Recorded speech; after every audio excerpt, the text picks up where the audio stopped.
Hola, Hola, Hola, hola, buenas hola. tardes.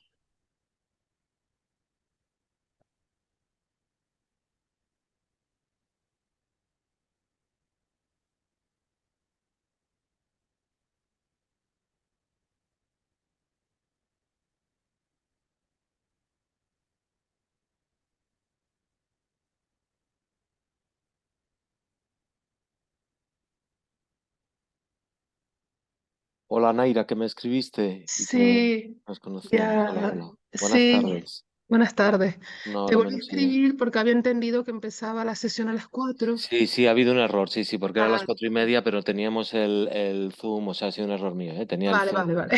abierto desde las 4, y eso es lo que he pegado. Sí, sí, Vale, disculpa. ok, no, no, no, para nada. Espero que habíais podido aprovechar el tiempo. Hola, Marta. Hola, Elena. ¿Qué tal? Hola, ¿qué tal? Buenas tardes. Nada, vamos a ver si se suma más gente. La verdad que había como 60 y pico personas inscritas, así que, bueno, espero que vengan algunas más. No, pero para la sesión de hoy 12, ¿eh? ¿Solo 12, sí? Sí, para la Vale, sesión de hoy, 60 y pico en total. vale, vale, vale. Creo, ¿eh? Vale, sí, yo no lo he mirado tan en detalle, sí, no, no lo he mirado tan en detalle. Yo ahora no estoy segura, pero pensé que había hecho una inscripción única para todas las sesiones, o sea que a lo mejor te lo hice mal, pero Voy a no, asegurarme. no. Bueno, tampoco es que luego si no, no te vayamos a dejar entrar, o sea que no ¿Te te preocupes. imaginas? Si no Por bloquea. hacernos nosotros una idea. Claro, Vale, vale, vale. y por No es saber a aforo quién COVID ni enviar. nada. Sí, bueno, para hoy 16 en principio. Sí, era la misma hoja de inscripción, pero con diferentes casillas para cada día. Vale, perdón, ni recuerdo ahora mismo, ¿eh?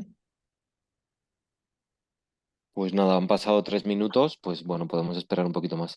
Em, ¿Habéis visto algún vídeo? ¿Os ha dado tiempo? Yo no he podido Pues os sugiero ver alguno. aprovechar. Sí, Vale.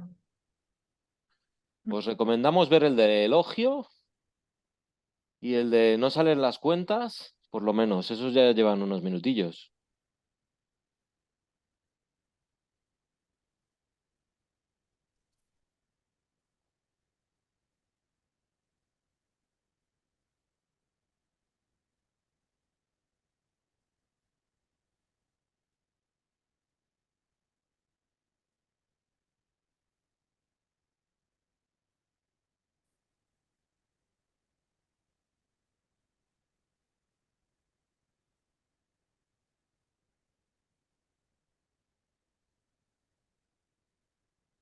Hola Iria, buenas tardes. Disculpa que te he contestado tarde y disculpa del error, ha sido error mío, porque las 4 era la hora a la que tenía, a la que pedí reservar el Zoom y lo envié así tal cual. Hola, lo he visto a tiempo. Gracias.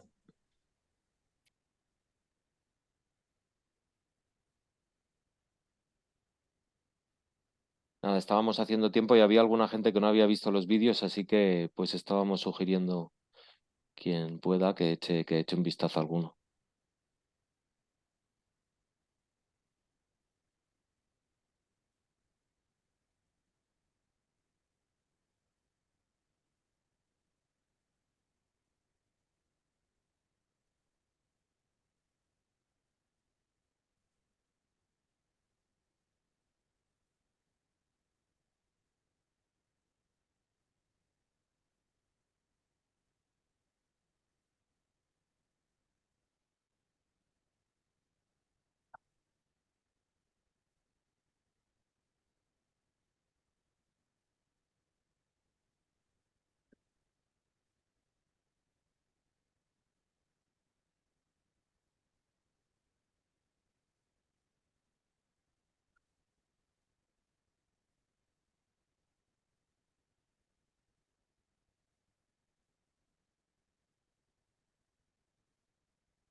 Sí, igual le vamos dando, ¿no? Porque realmente no sé los vídeos que os han dado, pero vamos, también nuestra idea era como no, vamos a intentar no aprovechar, no gastar este tiempo en cosas que se pueden hacer en cualquier otro momento, ¿no? Y aprovechar que estamos aquí. También habéis venido algunas personas y bueno, con el tiempo que ha pasado yo no creo ya que haya mucha gente más. Así que, pues nada, si os parece, le damos. Así que, buenas tardes a todas, todos, todes. Eh, algunas me conocéis y os conozco. Yo me llamo Daniel López, de la Fundación Entre Tantos, y también trabajo en el CSIC, en el Instituto de Economía, Geografía y Demografía. Y aquí conmigo están otros compañeros de Entre Tantos, Gaby y Javi. Si os queréis presentar, o os Hola, ¿qué tal? presento. Hola. Bueno, pues viendo que estáis escuetos, pues sigo adelante. Eso. Buenas tardes, disculpas a los que habéis estado puntuales por estar bueno, aquí. También disculpas por la confusión que ha habido por los mensajes. Efectivamente, como estaba en el cartel era a las 4:30, aunque yo hoy he puesto que a las 4, por bueno, confusión mía. Antes de empezar, pues un par de cosas, la verdad es que quería comentar. Simplemente quería compartir con vosotras, pues que hoy ha muerto una persona que la verdad que para mí es muy importante y yo creo que es muy importante para el mundo de la agroecología en España. Ha muerto Eduardo Sevilla Guzmán. Algunas os sonaría y algunas le conoceréis probablemente. Naires hizo el máster o no sé.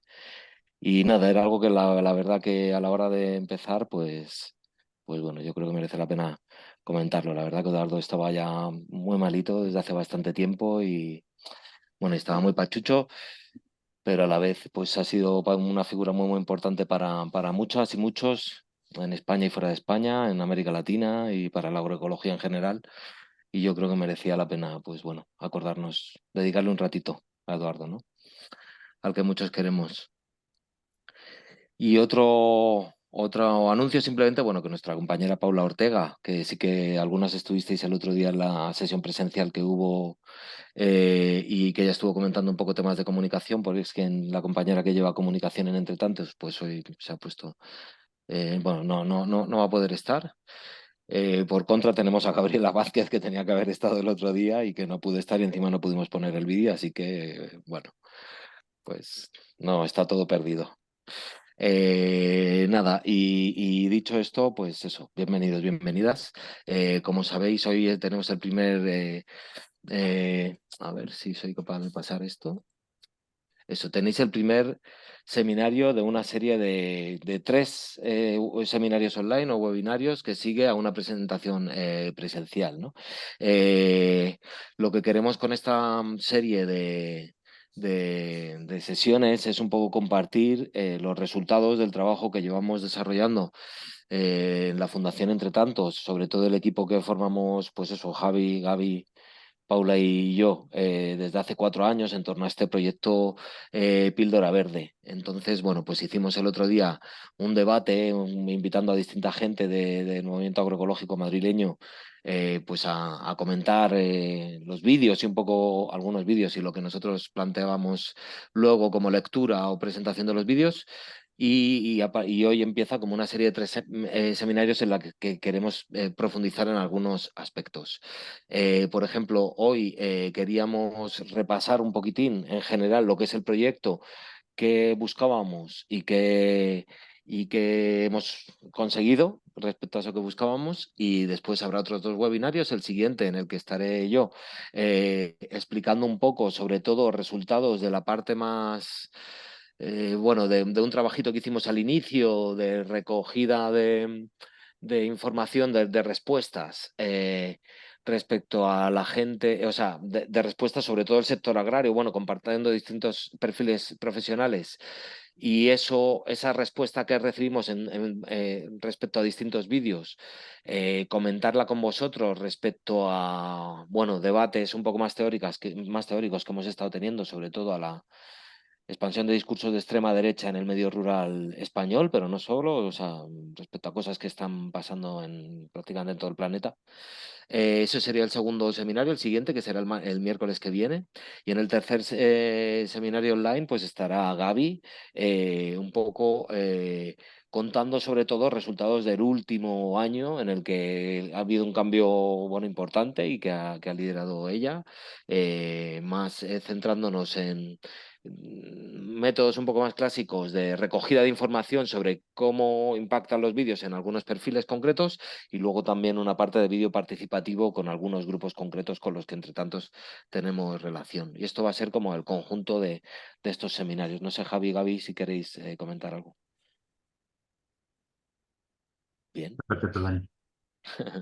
Vale, pues entonces hoy simplemente, bueno, primero hablaré yo un poco. La verdad que Iria y Álvaro, que estuvisteis el otro día en Madrid, pues va a ser un poco repetitivo porque no me da para tanto y porque, bueno, creíamos importante también hacer esta introducción general para la gente que estuviese hoy. Pero bueno, espero que salgan luego cosas nuevas en el debate. Como decíamos antes también, no pensábamos hoy mostrar los vídeos, sino aprovechar más este rato de interacción pues, para debatir, porque realmente lo que nos interesa es eso, debatir, y además creemos que la gente que estáis hoy aquí, pues tenéis muchísimo que aportar y es lo que nos parece más interesante en cualquier caso, ¿no? Como debatir con vosotras y vosotros. Bueno, pues eso, le hemos llamado a esto cómo comunicar para la transición en el sistema agroalimentario y y hoy en concreto lo que yo quiero comentar es cómo surgió el proyecto de Píldora Verde como un proyecto de comunicación experimental para la transición agroecológica. Veíamos que con distintos debates, con los trabajos que hacemos desde la Fundación Entre Tantos, sobre todo en territorios rurales o con sistema alimentario, veíamos que las transiciones hacia la sostenibilidad en el sistema alimentario, que es un poco algo que nos centra a la Fundación Entre Tantos, no solo es una cuestión de rentabilidad, ¿no? De que desde luego es central y es súper importante, de que los cambios y los distintos modelos agrarios pues permita que salgan las cuentas, sino que también hay otros elementos que no son solo materiales, ¿no? Sino más bien simbólicos, ¿no? Entonces nos preguntábamos un poco qué hay alrededor y qué facilita o dificulta que la gente, sobre todo en el sector agrario, que es lo que nos parecía a nosotros, nos parece importante, desde luego la transición agroecológica la tiene que liderar el sector agrario y además la transición la tienen que hacer quienes no hacen agroecología ahora, ¿no? Pues son los que aún no han, los que no han transitado. Entonces, lo que queremos es encontrar formas en las que se pueda transitar y a distintos perfiles les apetezca transitar, ¿no? Entonces veíamos que ahí hay no solo cosas materiales, sino también simbólicas. Teníamos la intuición, además, de que los mensajes que desde el movimiento agroecológico venían dando, pues no llegan a estos perfiles, a los perfiles del sector agrario no agroecológicos o no orientados a la agroecología, sino que en muchos casos pues generan distancia, de hecho, ¿no? Pues yo, por ejemplo, trabajando más en investigaciones así, como recogía testimonios de agricultores, agricultoras que decían que se sentían criminalizados por el movimiento agroecológico urbano y es algo que no solo pasa aquí en el Estado español. Es algo que también se comenta, por ejemplo, en literatura científica, ¿no? Y en todo caso lo que veíamos que no llega, que los mensajes nuestros no llegaban a los perfiles convencionales o a muchos de ellos, ¿no? Y especialmente a aquellos más rurales, etcétera, ¿no? Y por contra, muchos de los mensajes que sí que estamos viendo que movilizan a la agricultura convencional, pues en las movilizaciones que ha habido en los últimos años, en lo que se ve por internet, en Twitter, en redes sociales, etcétera, pues a algunos miembros del movimiento agroecológico, como nosotras, pues en muchos casos nos parecen cosas que nos generan también rechazo, que nos generan distancia en muchos casos, ¿no? Entonces, bueno, veíamos ahí tenemos un problema importante, ¿no? Porque los canales, una cosa es que podamos, como salía, por ejemplo, el otro día en el debate en Madrid, una cosa es que podamos trabajar con gente que conocemos directamente en procesos territorializados en donde estamos en un territorio mucho tiempo y podemos generar confianza y tal, pero desde luego creemos que para las transiciones que necesita nuestro planeta y nuestro territorio también es necesario también desarrollar herramientas de comunicación que vayan más allá de lo inmediato, y aquí vemos que teníamos mucho problema, ¿no?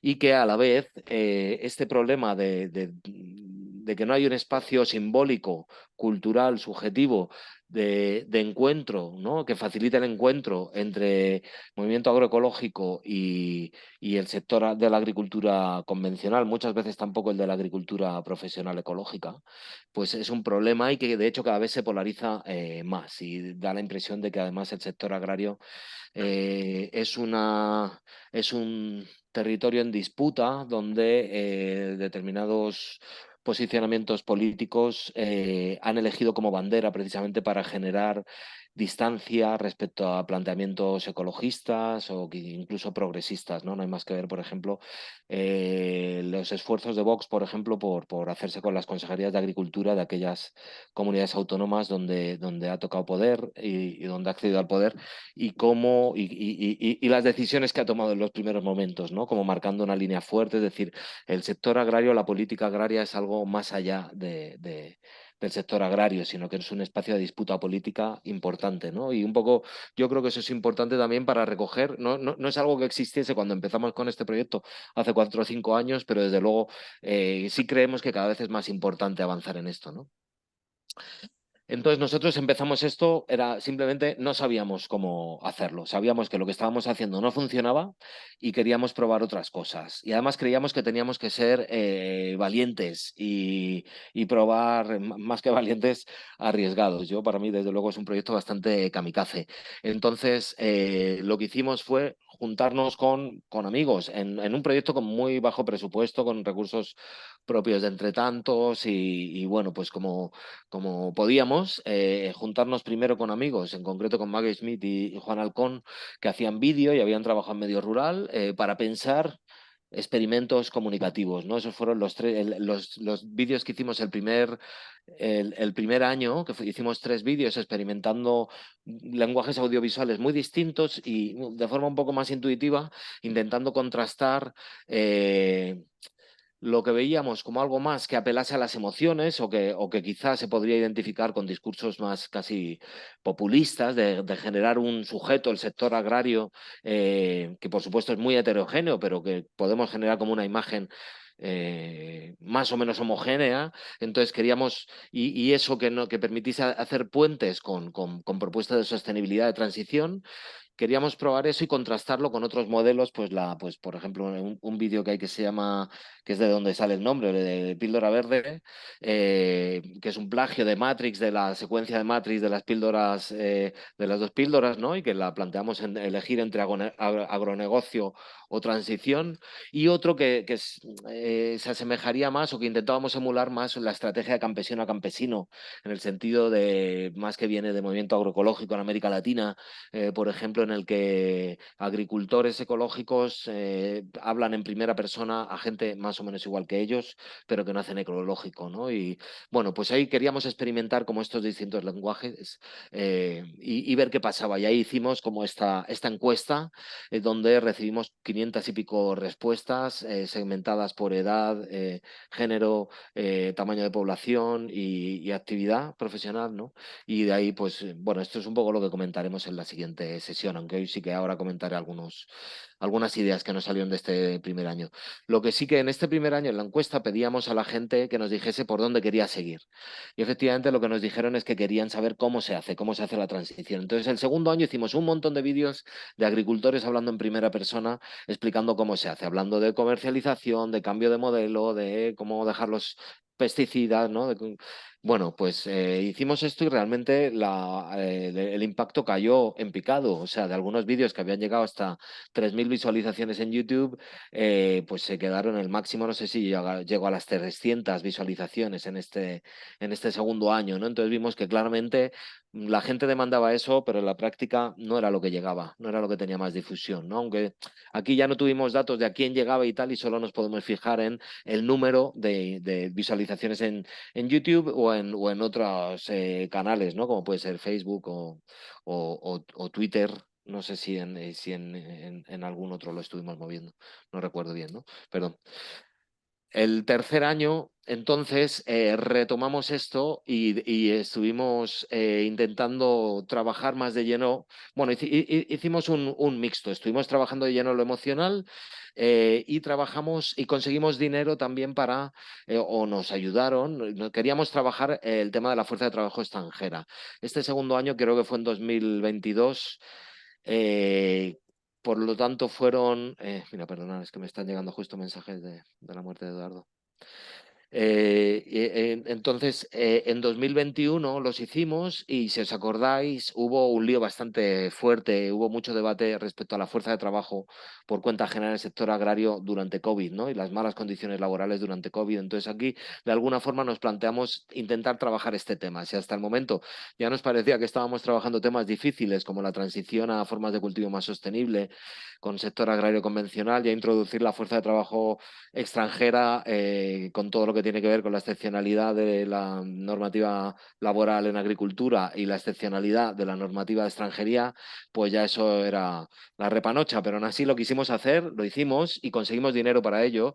No solo eso, sino que nos pidieron, de hecho, empezar a centrarnos más en temas de combatir discursos de extrema derecha en el medio rural estatal, ¿no? Entonces ahí estuvimos trabajando, pedimos ayuda a alguna gente, bueno, perdón, el año 2 habíamos pedido ayuda también a una productora de Valencia, con la que trabajábamos y muy cercana al movimiento agroecológico valenciano, Fábrica Gráfica. Y el tercer año queríamos ir a Andalucía y pedimos ayuda a una productora de Sevilla, Intermedia Producciones, que sin duda son bueno, tienen mucho nivel y nos ayudaron mucho. Fue difícil porque querían cosas más concretas y lo nuestro era un poco loco. También estuvimos colaborando con las jornaleras de Huelva en Lucha para pensar un poco qué vídeos hacíamos y cómo trabajábamos esto. Entonces también intentamos distintos experimentos y trabajamos con un amigo de Gaby que hacía animación también. Y bueno, aquí hicimos muchos vídeos y muy, muy distintos. Y como decía el cuarto año, que luego le pediría a Gaby que lo explique ella, nos centramos más en algo más formal, de recoger datos, recoger respuestas respecto al impacto que hubo de forma más formal y trabajar con vídeo participativo, que era algo que hasta el momento no habíamos hecho. Era experimental, pero éramos nosotros los que pensábamos con expertos en vídeo, en producciones audiovisuales, cómo lanzar productos audiovisuales que tanto en mensaje como en contenido y en forma movilizasen determinados elementos que nosotros queríamos testar.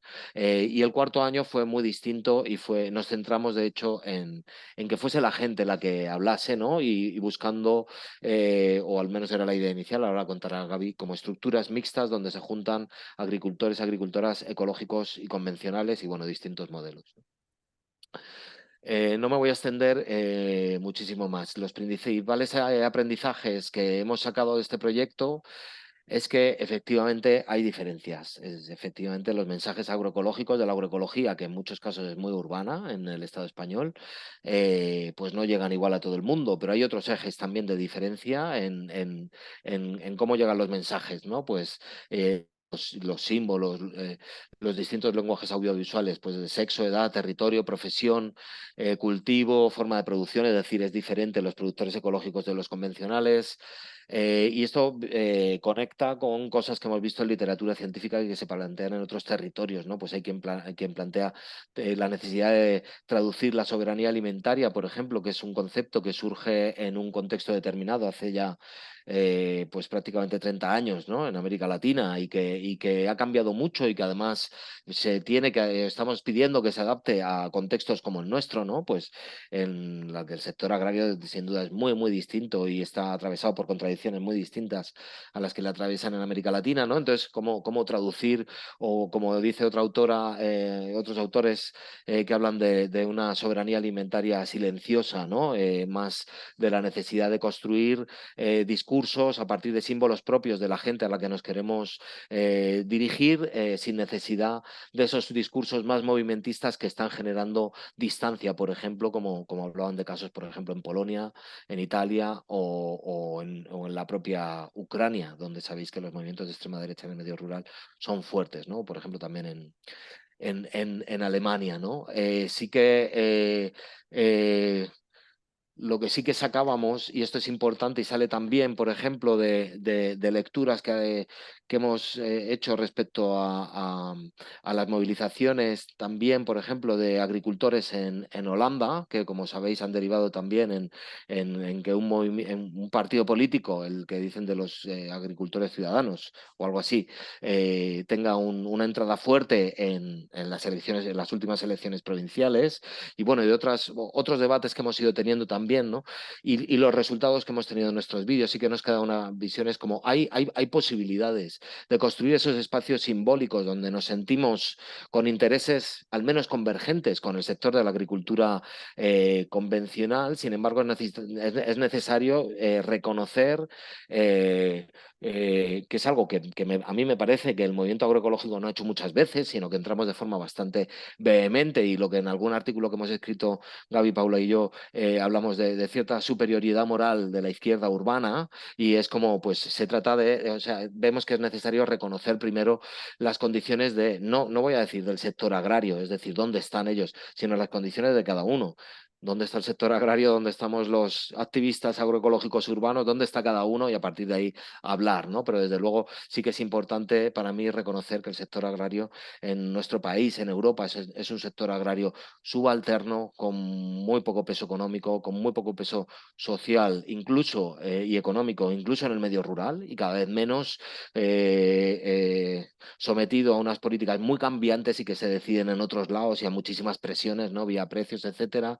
Y yo creo que es necesario reconocer esto antes de hablar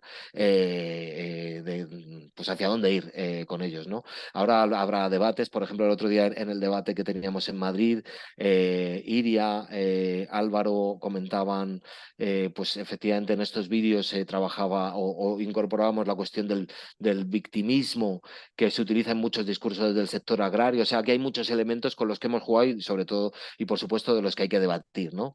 Y podremos ver. Pero vamos, una conclusión general, o sea, y que nos gustaría debatir, pero una conclusión general es esta, que sí que hemos visto que es posible disputar espacios simbólicos saliendo de mitologías urbanas, como hablábamos el otro día, pues de la fada, ¿no? No sé cómo decir, el campesino, que muchas veces a algunos perfiles dentro del sector agrario son símbolos que no les están llegando, ¿no? Y que pues otros símbolos que muchas veces el movimiento agroecológico no se ha atrevido a utilizar, como pueden ser mismamente tractores, parece que sí que construyen en puentes, espacios donde es más fácil para el sector agrario sentirse como reconocido, ¿no? De alguna forma. Ahora os plantearemos estas preguntas si queréis, pero antes de ello sí que quería pedirle a Gaby y a Javi que me complementen, y también a Gaby sobre todo que cuente un poco este cuarto año y cómo lo ha visto un poco. Vale, muchas gracias, Dani. Sí, voy a contar el cuarto año, pero quiero empezar un poco desde el tercero porque me parece que se entiende mejor la conexión, ¿vale?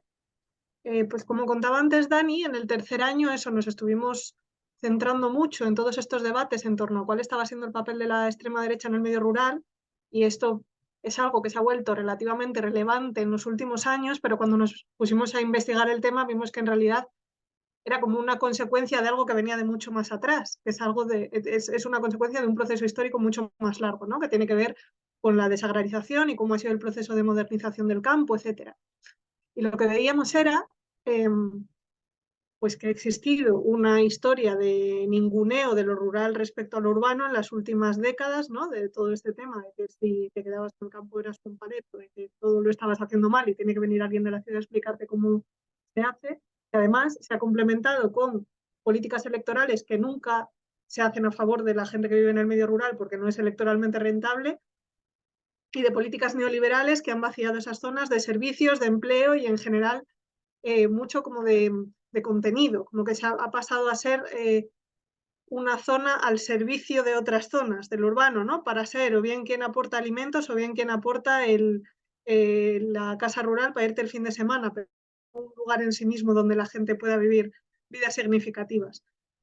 Y, y que una de las herencias de estos años ha sido, por una parte, la percepción de que existe una herida, una afrenta que no ha sido resuelta, ¿no? En este eje urbano-rural, Y luego, por otra, una pérdida incluso de reconocimiento propio, una pérdida de autoestima o de creencia en esas propias capacidades de poder desarrollar otro tipo de vidas o generar otro tipo de comunidades, ¿no? Todo esto mezclado con pues, todas estas dinámicas que han desarticulado por completo muchos de los ejes que han constituido históricamente lo que es la vida en el medio rural, que se han desmantelado bastante por cómo ha cambiado el mundo en general en estas décadas.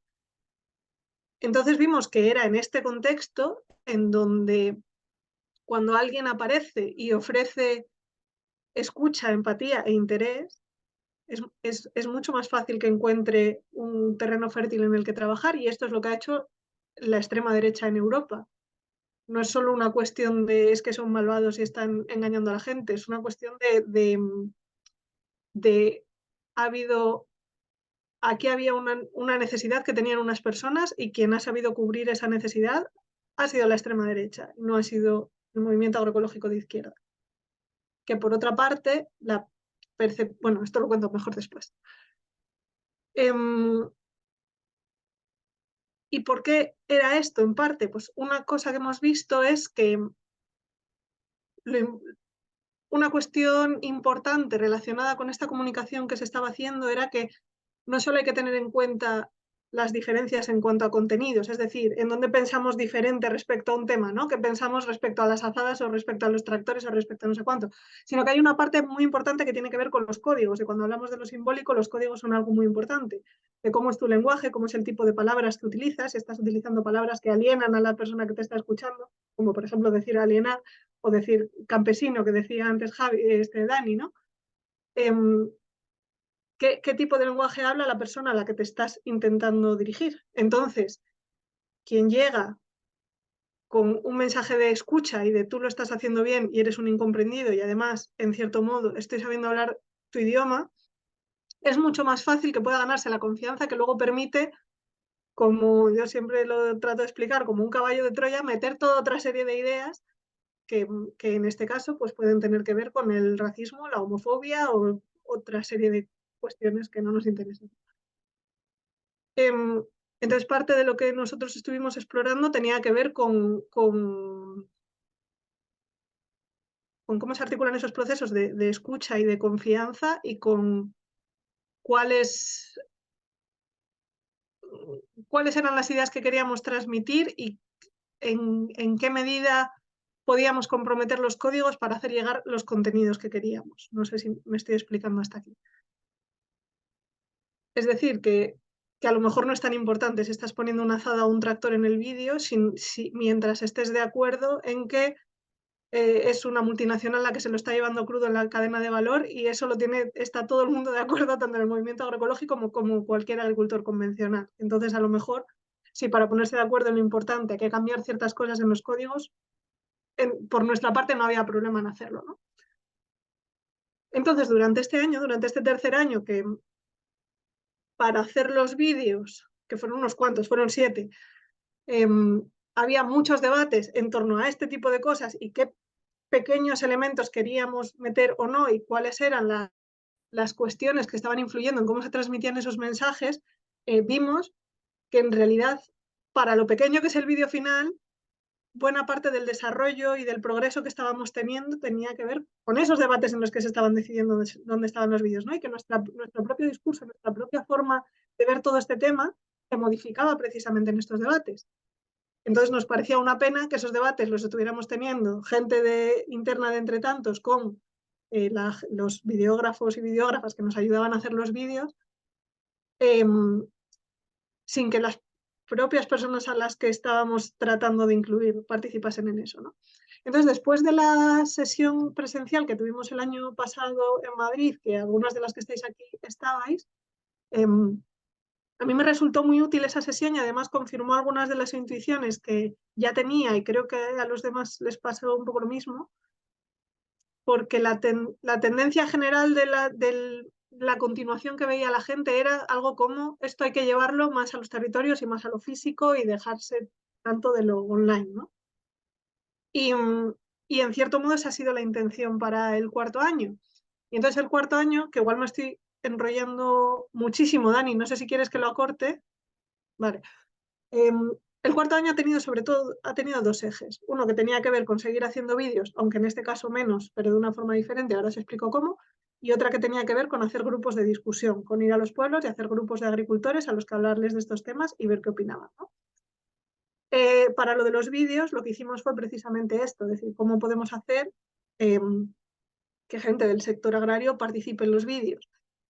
No queríamos recurrir, o sea, en toda esta cuestión está, en todo este proyecto está siempre la cuestión de que los agricultores a los que solemos tener más acceso son los que ya están más convencidos, digamos, los de la primera capa de la cebolla, y precisamente a quienes más nos interesa dirigirnos y comprender son aquellos que están en capas más alejadas y que es más difícil que nosotros conozcamos directamente.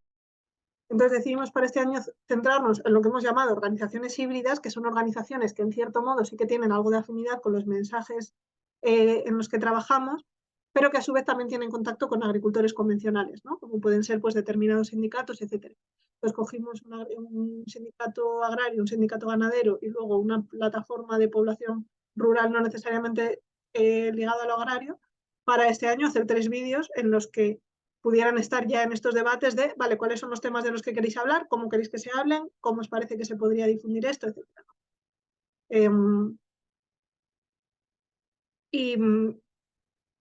Bueno, esto es lo que vamos a contar más detenidamente en el tercer webinario, pero así como para contar rápido mis conclusiones, a mi entender,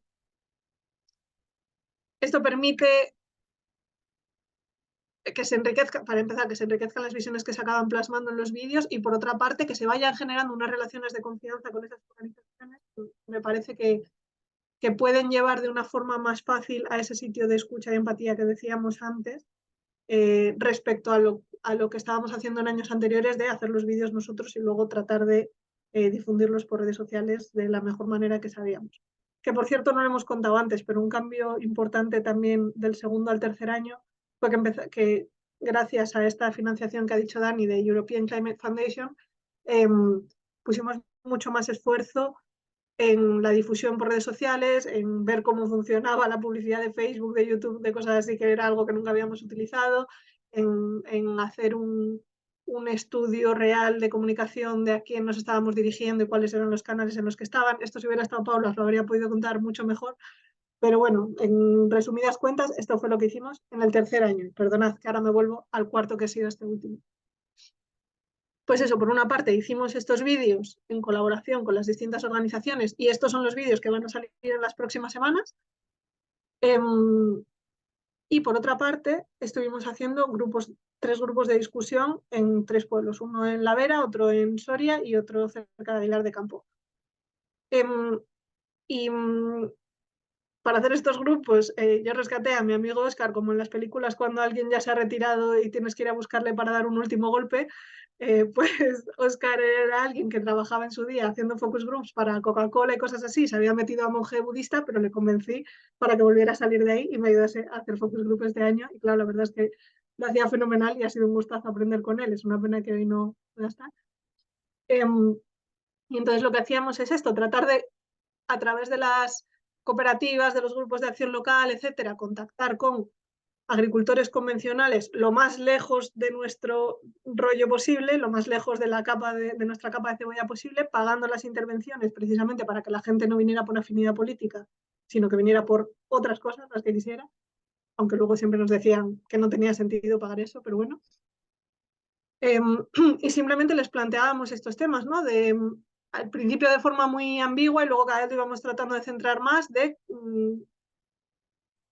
cómo es vuestra labor, cómo veis que se reconoce vuestra labor, qué opináis de distintos tipos de sistemas de producción, qué se opina del ecológico, cuáles son vuestros principales problemas, etc. Y la verdad es que he de decir que en los 3 grupos el ambiente que se generaba era realmente muy agradable, incluso siendo con personas, pues eso, que inicialmente no tienen unas visiones muy parecidas a las nuestras, o gente que abiertamente estaba culpando de todo a los ecologistas, y yo mi historial es como de activismo ecologista urbano y todo esto. pero sin embargo me parecía que pasaba lo que ocurre en muchos otros lugares, que es que cuando bajas a las cuestiones de los valores que hay detrás de las cosas, como decía antes cuando hablaba de la cadena de precios, me parece que también cuando te sales de los códigos se encuentran muchos más lugares comunes de los que a priori uno podría imaginarse, ¿no? También veía que, que aparte de... Es que eso, es que no sé cuánto contar ahora y cuánto meterme ahora y cuánto dejar para el siguiente día, ¿no? Porque podríamos estar aquí mucho rato, pero se agradecía mucho que hubiera un espacio de participación que no fuera alguien que viene a contarte lo que tienes que hacer, sino que es alguien que viene a escuchar lo que te pasa y a debatirlo y a darte un espacio donde explayarte. Y se hablaba mucho y he aprendido cosas bastante interesantes sobre toda esta cuestión de los códigos y de lo que es de lo que es sentirte alienado por cómo alguien te habla y de cómo es encontrarte con alguien que sientes que habla tu idioma respecto a alguien que no, y qué colaboraciones puedes hacer con una persona o con otra. Y, y sí, y he visto que, o sea, que esta cuestión, por ejemplo, que decía antes, de cuando hay un vacío que han dejado las políticas neoliberales en el medio rural y pueden ir puede ir la extrema derecha o puede ir el movimiento agroecológico, puede ir lo que sea, siempre parte de concebirnos a nosotros mismos como un ente externo que va allí a contar un... Entonces, para mí el camino a futuro, aunque esto es algo que podemos hablar en otro momento, tiene que ver con eso de cómo construir procesos en los que crear más horizontalmente. Pero bueno, lo que ha sido este año han sido los vídeos y los grupos de discusión. Y no sé si quieres que cuente algo más ahora, Dani, o seguir. Yo aprovecharía realmente para abrir debate. Ya digo, aquí aparte de gente que, bueno, que conozco más, o sea, entiendo que todos, incluido gente de otros países como Ángel, que aprovecho para saludar, de Chile, con el que he podido trabajar en alguna ocasión, y no sé si hay alguien más, porque hay gente que no conozco, pero vamos, yo creo que hay gente muy, muy interesante. Gonzalo Molina, yo no sé si es de Argentina, quizá.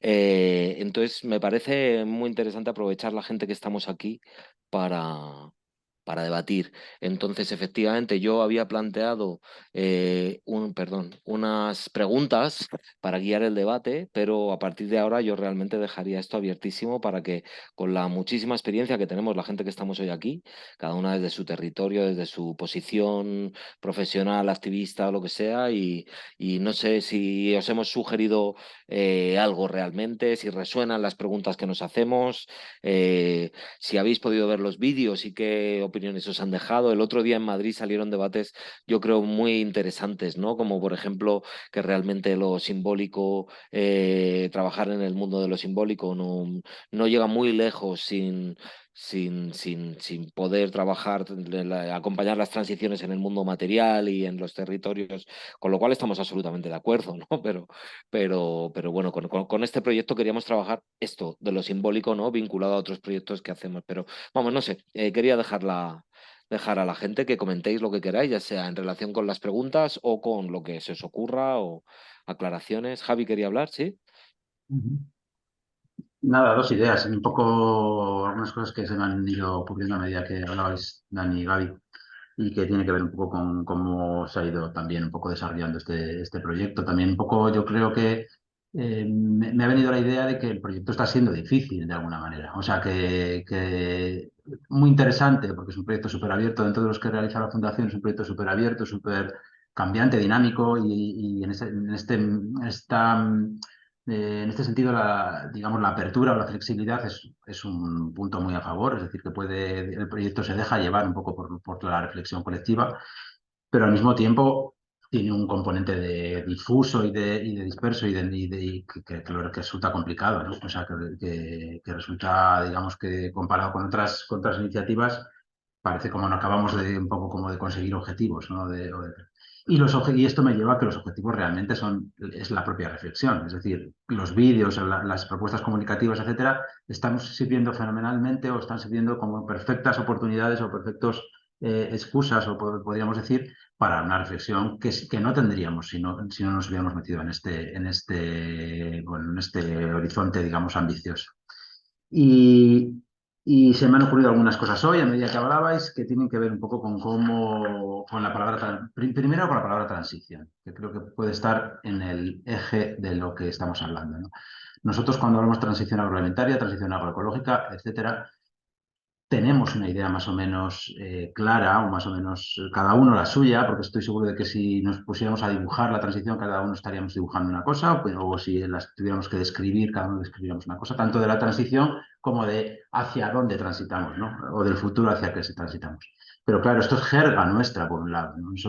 Nosotros podemos entender, porque hemos leído mucho, porque hemos hablado mucho de lo que estamos hablando cuando hablamos de transición, pero todo el mundo lo entiende, es hacia dónde transitamos o hacia qué queremos transitar. Esto yo creo que tenemos que explicitarlo más en el futuro. O sea, tenemos que hacer un trabajo de explicitar esto. Porque veo que hay dos cosas, ¿no? Cuando hablamos de transición. Por un lado es una transición a nivel de finca, de transición de convencional a ecológico, por ejemplo, que lo hemos trabajado algún año, los 2 primeros años sobre todo. Pero esto es una transición muy pequeña, ¿no? Porque tiene que transitar, estamos hablando de que transite todo el sistema. Y si transita solo una finca, aquello no va a funcionar. O transita X fincas, aquello no va a funcionar. Estamos hablando de una cosa más amplia, más gorda, que afecta a todo el sistema y que tiene muchísimos componentes, que todos nos imaginamos o sabemos, y que habría a lo mejor que empezar un poco a definir con más claridad a comunicarlos con más claridad. Porque veo que también la transición tiene un componente interesante y es que nos saca de lo individual y nos lleva a los colectivos, ¿no? Es una apuesta colectiva. Y esto no sé si lo hemos tratado. Estamos empezando a tratarlo este año con los vídeos y los procesos de los que ha apuntado Gaby, pero hasta ahora no sé si lo habíamos tratado tanto, ¿no? Creo que es más interesante o más motivador o engancha más o tiene muchísimo más fuerza, digamos, trabajar o apostar por un proyecto colectivo que por un individual. Es formar parte de algo que es más grande que yo, ¿no? Y esto creo que podríamos un poco trabajarlo en el futuro con un poco más de intensidad en Píldora Verde. Lo hacemos en otros proyectos, como en las estrategias alimentarias, o en las redes, o en las plataformas, etcétera, pero aquí creo que no lo estamos haciendo lo suficiente. Y ayudar también a las personas, a los agricultores, agricultoras, a productores de convencional, a que también se sientan parte de algo más fuerte, ¿no? Porque también eso tiene un componente de cooperación versus competencia, ¿no? Lo individual es siempre tiene un componente de competir, mientras que nosotros estamos hablando de otra cosa que tiene más que ver con la cooperación, con la colaboración, etcétera. Lo ha mencionado ya Gaby, pero para mí una de las cosas claras que se va, digamos, extrayendo del proyecto es que tenemos que escuchar más, que tenemos que escuchar muchísimo. Y no solo escuchar el ruido, ¿no? Todo el ruido que hay con el tema de la polarización política, por supuesto, y con otros temas, sino también escuchar más, hacer una escucha mucho más de fondo, más escuchar lo que subyace, ¿no? Todos los malestares, los desencantos y los agotamientos y los cansancios, etcétera, etcétera, pero también los resquicios o los residuos de esperanza que quedan, los deseos que quedan, etcétera, porque desde ahí es donde yo creo que podemos un poco tirar, ¿no? Desde lo que hay, de lo que queda un poco de energía o ganas de cambiar. Porque has dicho, creo que mencionaste, Dani, que las derechas están escuchando en el medio rural o están haciendo ese ejercicio de escucha, pero me parece que solo escuchan ciertas voces o solo escuchan lo que quieren escuchar. Y yo creo que hay muchas más cosas que escuchar. Y esas otras cosas las podemos escuchar nosotras. Esto me parece una idea que puede ser interesante.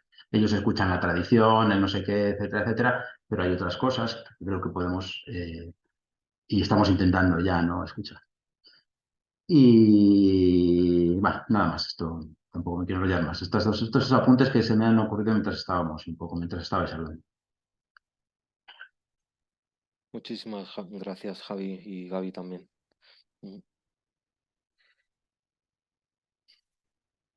Queremos escuchar también, como decía Javi.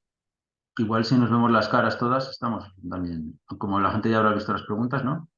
Sí, vale. Pensé que, vale, se puede minimizar, pero vale.